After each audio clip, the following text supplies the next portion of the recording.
Welcome back, and joining me for a look at the day's markets action is Sasfin Wealth, Andrew Padoa. Andrew, thanks so much for joining us today. Thank you. So sentiment really mixed. I guess it's maybe too soon to tell what will play out in the US because markets opened about 2 hours ago. But here at home, markets have been green for most of the week.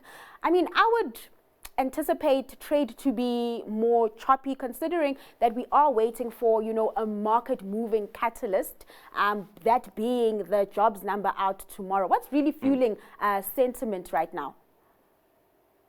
Well, thanks so much for having me on the show and Taoling. Yeah, it's been pretty quiet at the JSE today. Not much going on at all. It kind of feels like the festive season is starting to arrive. Full swing. The banks did nicely today, which was nice to see, but there wasn't really anything going on. Like you said, no catalyst, no company news. In the US, we're waiting to see the non-farm payroll rolls come up tomorrow, and then we'll get a bit more color. Like you said, the big story was about Bitcoin hitting 100,000 US dollars. There's been a bit of recent focus on the tech outperformance in the US. Including the kind of favorable AI takeaways. We had Salesforce publish their results it was Wednesday night. The results were okay, but it was more the Mark Benioff commentary about AI and what they're kind of seeing that sparked the share price to rally 10 to 11% overnight. US markets hit record highs yesterday. Did that have anything to do with Powell's comments around reaffirming that the US economy remains strong? I mean, this is no surprise, so it is a bit surprising that markets would hit record highs. I don't think it had anything major with regards to the markets. S&P 500 is up 20. What's the number? Almost 28% year to date. I think a lot of that rally's come from what's going on with the Trump trade, I suppose you could say, over the last couple of weeks. We had a really, really good November in US markets, and we'll see how things play out in December. Then he's in January.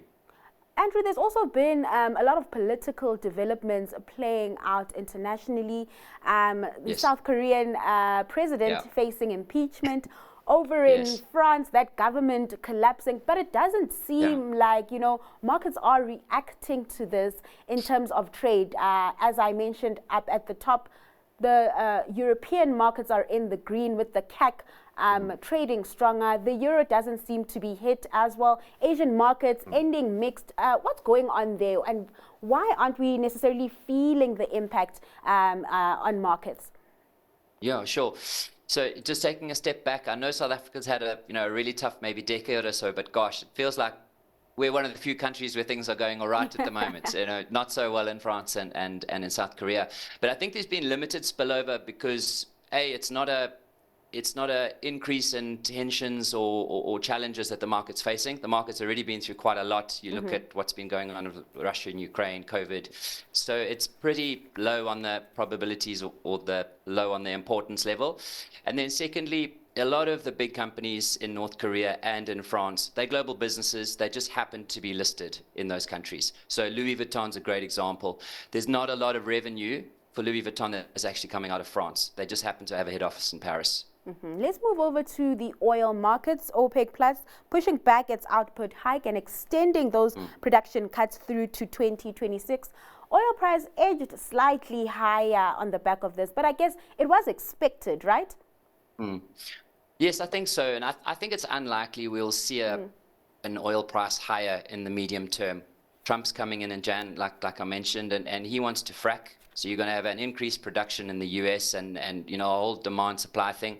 If supply increases and demand remains the same, the oil price is going to come down.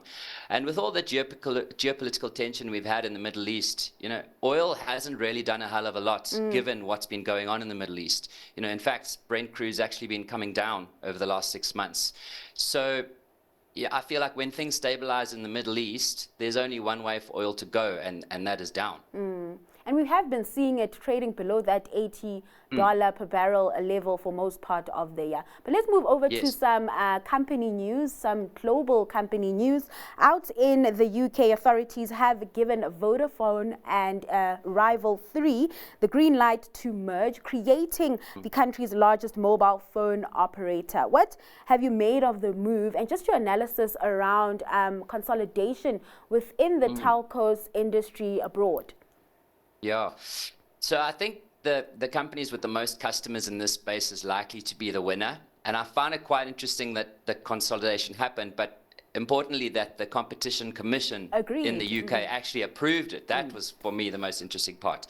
I think, there's been rumors that there's a buyer for Telkom in South Africa, whether it's MTN or someone else, who knows. But, if it was MTN that wants to go after Telkom, I'm sure they've been watching this ruling with interest, and we'll see what happens now in South Africa.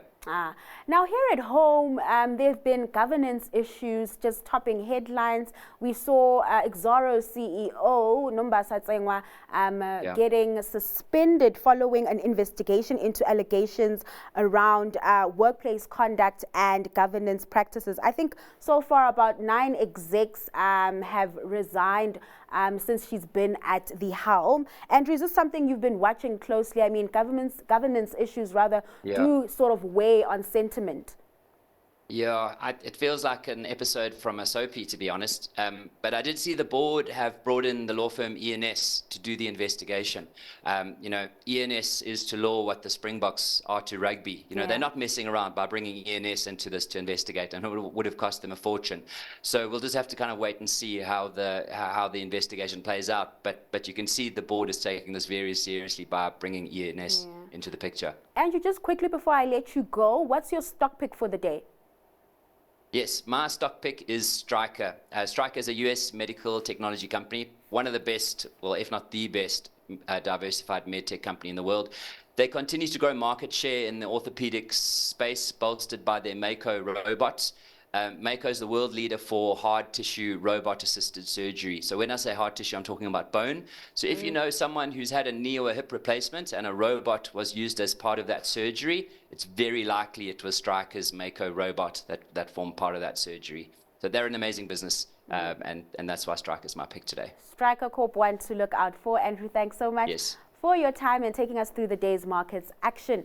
That was Andrew Padoa from Sasfin Wealth.